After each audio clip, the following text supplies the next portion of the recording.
I decided to surprise my husband Brian at the end of his shift. He'd been working nights at St. Mary's Regional Hospital for the past 8 years, registered nurse in the ICU, the kind of guy who came home exhausted but still asked about my day. At the main nurses' station on the 4th floor, I told the young nurse I was there to meet Brian Caldwell. She smiled. "Oh, Brian's wife. He just stepped out with her, actually. They went to grab coffee from the break room. Should be back in a few minutes." My brain did something strange, just stopped processing for a second. "I'm sorry, what?" "His wife," she repeated, still smiling. "Laura. She comes by sometimes at the end of his shift. Super sweet. They're probably in the break room down the hall." I stood there holding a bag from Panera, Brian's favorite turkey sandwich and the broccoli cheddar soup he always ordered. The bag suddenly felt very heavy. "Right," I said. "Must have gotten my wires crossed. I'm actually looking for Brian in orthopedics. Different Brian." "Oh," she looked confused. "We only have one Brian Caldwell." "My mistake. Long day." I set the Panera bag on the counter. "Actually, could you give this to Brian? Just say Rachel dropped it off. Friend from church." I walked to the elevator before my legs could give out. 15 years. I'd been married to Brian since 2010, met him when I was 26, working as a medical billing specialist at this same hospital. He was 28, fresh out of nursing school, idealistic about patient care, genuinely kind. We weren't rich, combined income maybe $140K, but we were stable. We owned a modest 3-bedroom ranch house in Naperville, had a dog named Biscuit, talked about kids someday, though Brian always said he wanted to wait until we had more saved up. I'd supported every decision, every shift change, every certification course, every time he picked up overtime to help us save for that someday family. Brian made about $78K with his ICU differential and overtime. I made about $62K. We should have been comfortable, but we weren't. Our savings account had $11,000 in 15 years of marriage. I'd always assumed it was just life, student loans, the mortgage, car payments, normal expenses. Brian handled the finances, said he liked keeping track of things. I trusted him. Trusted, past tense. I sat in my car in the hospital parking garage for 40 minutes before Brian texted. "Hey babe, shift ran late, heading home now. Love you." I stared at that text. Shift ran late. Not, "I'm grabbing coffee with my coworker Laura." Not, "I'll be a few extra minutes." Just a lie. Casual. Automatic. I drove home. Got there before he did, sat in the dark living room, waiting.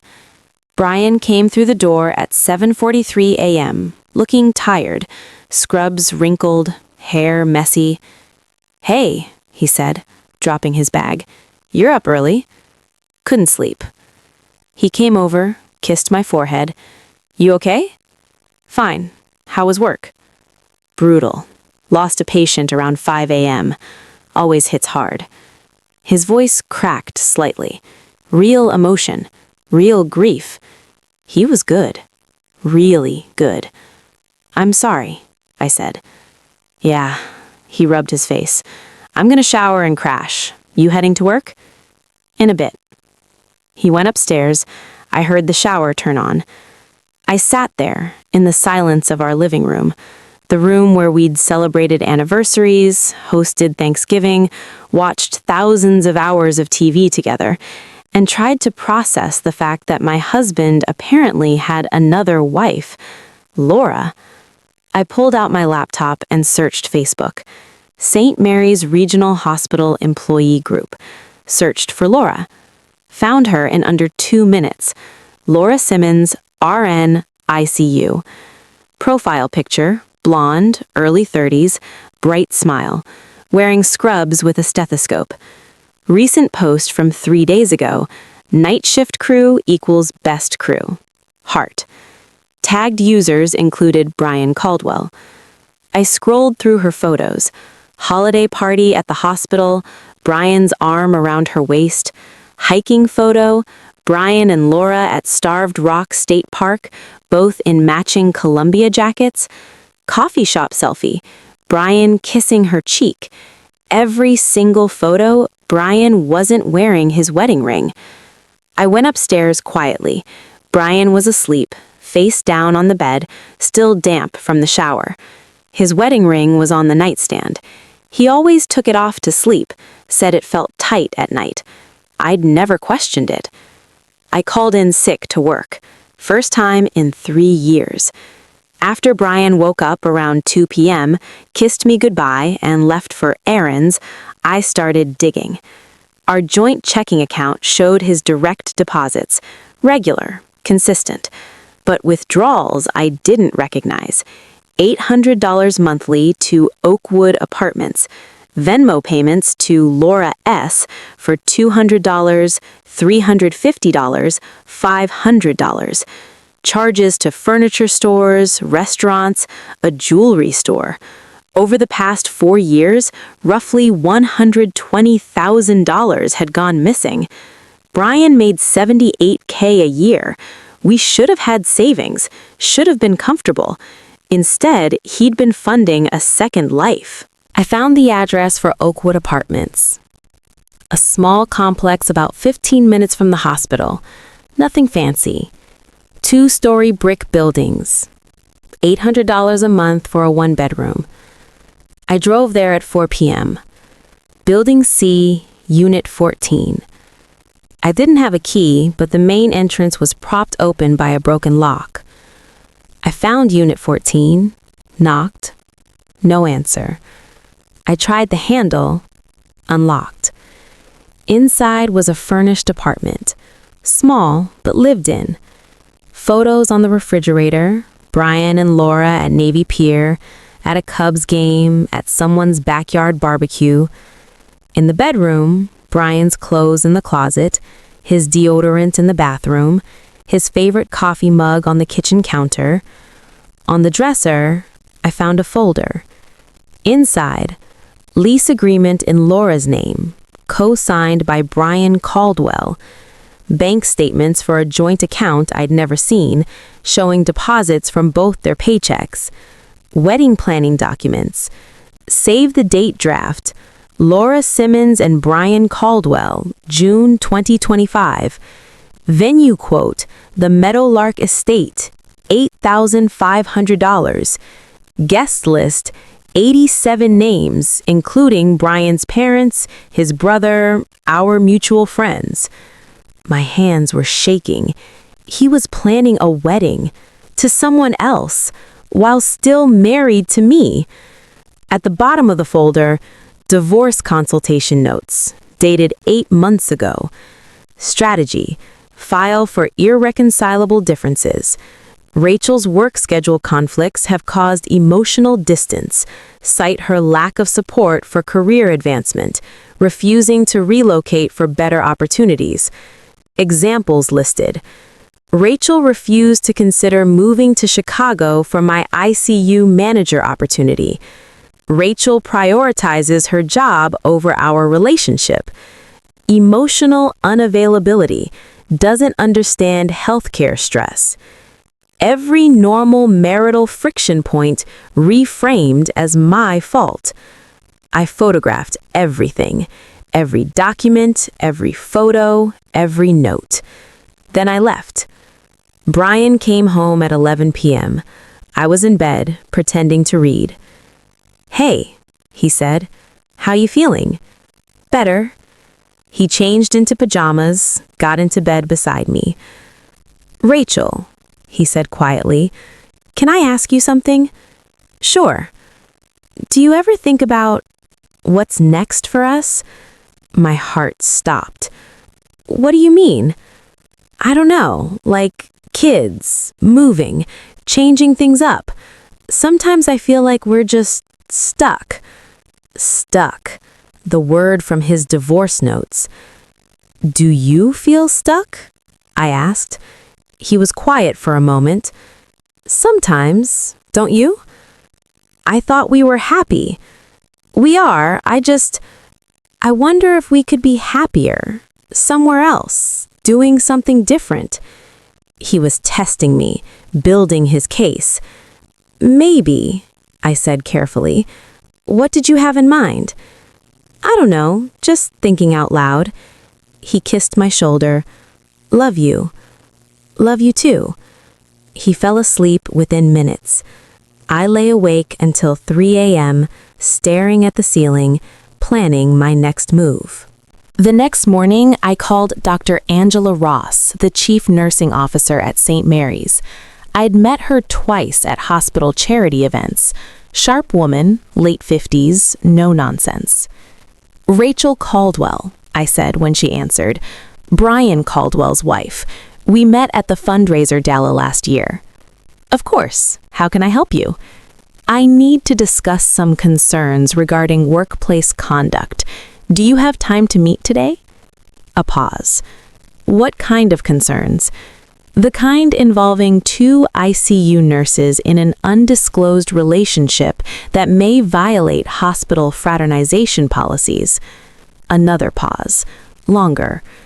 I can meet you at 2 p.m., my office. Dr. Ross sat across from me in her office, hands folded on her desk. Show me what you have, she said. I pulled out my phone and walked her through it. Photos of Brian and Laura together, the apartment lease, the joint bank account, the wedding planning documents. Her expression grew darker with every revelation. Jesus, she muttered, how long has this been going on? At least 4 years, based on the financial records. And you're still married? Legally, yes. He's planning to file for divorce so he can marry her in June. Dr. Ross leaned back in her chair. Hospital policy requires disclosure of romantic relationships between staff members, especially those working in the same department.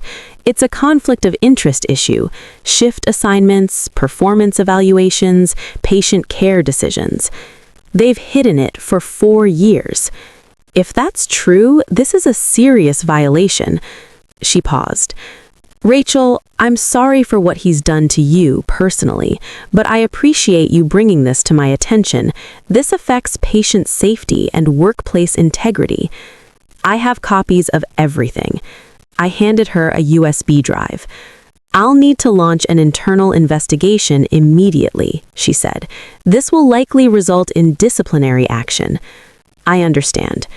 She stood up, shook my hand. I'll be in touch. If you're finding this story relatable or emotional, you're not alone. Subscribe to The Truth Diaries and turn on notifications. We bring you deeper, more relatable human stories like this one.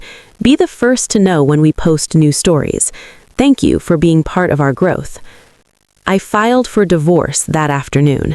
Hired Paul Henderson, a family law attorney with 19 years of experience. He reviewed my evidence and nodded slowly. This is about as clear-cut as it gets. He used marital funds to support an affair. Illinois law takes financial infidelity seriously. You're going to be fine. I don't care about being fine. I just want out. You should care. He stole $120,000 from you. That money was supposed to build your future together. The hospital investigation concluded within a week. Dr. Ross called me on a Thursday afternoon. Both Brian Caldwell and Laura Simmons have been placed on administrative leave pending the outcome of a formal review. We found evidence that they manipulated shift schedules to work together, failed to disclose their relationship as required, and created a workplace environment that compromised professional boundaries. What happens next? If the review confirms our findings, they'll both face termination. We can't have staff lying about relationships that affect patient assignments and departmental decisions. Thank you for taking this seriously. We have to. This isn't just about personal ethics, it's about hospital liability. Brian found out about the investigation that same day. He came home at 6 p.m., face pale, hands shaking. You reported me to the hospital. His voice was hollow. "I reported a policy violation. You're trying to destroy my career." "No, Brian, you did that yourself when you started a secret relationship with a coworker and hid it for 4 years. How did you—" I pulled out my phone, showed him the photos from the apartment. His face went white. "You went through my things." "Your things? You mean our joint bank account that's missing $120,000? Or the apartment lease you signed while married to me?" He sat down heavily on the couch. "Rachel, I can explain." "Explain what? The wedding you're planning for June? The divorce strategy where you blame me for everything? The guest list that includes my friends?" Silence. "How long?" I asked quietly. 4 years. "Were you ever going to tell me?" "I was going to file for divorce in February. I was waiting for the right time." "The right time," I repeated. "You were going to blindside me with divorce papers after 15 years and make it my fault?" "It's not like that." "It's exactly like that. I read your notes, Brian. Every argument we've had, every decision I made that you didn't like, you documented it all to use against me." He started crying. Real tears. "I'm sorry, I never meant for it to go this far." "How far did you mean for it to go?" He didn't answer. "Do you love her?" I asked. "Yes." The word hit like a physical blow. "Did you ever love me?" "I did. I do. It's complicated." "It's not complicated. You chose her. You've been choosing her for 4 years. I'm just making sure everyone else knows what you chose."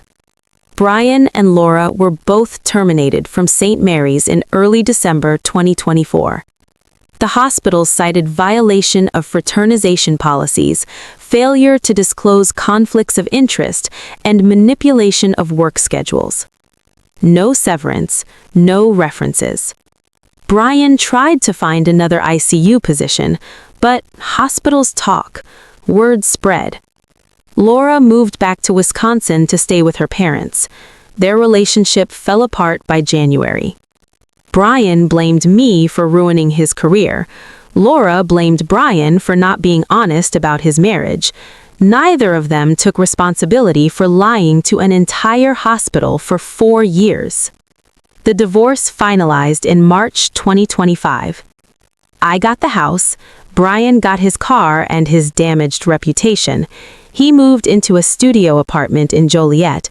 Last I heard, he's working at an urgent care clinic making $55K a year. I sold the house in May. Too many memories. Bought a small condo in downtown Naperville.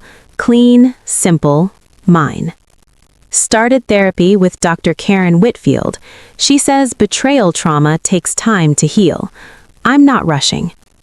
I saw Brian once, about 6 months after the divorce. He was at a Jewel Osco buying frozen dinners. He looked tired, older. Our eyes met.